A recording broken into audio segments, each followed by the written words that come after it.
Salve, sempre Tele Vignole. Vi domanderei cosa resti tubi qua. Ve spiego dopo. Allora, chi censura quella che tutti che chiama la discarica della Masa? Vedete che la Ramada non si può andare dentro. E perché non si può andare dentro? Perché è la gabola.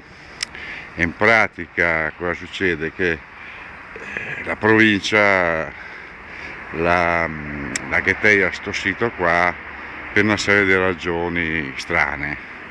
Del resto, secondo voi, spendere milioni e milioni di euro per quella che chiamano una discarica, insomma per la sporcheria, per i rifiuti, no, non ha senso. E difatti dai, noi abbiamo scoperto il perché e torniamo a sti tubi qua. Spendere tutti questi soldi per fare sti tubi, per portare via cosa?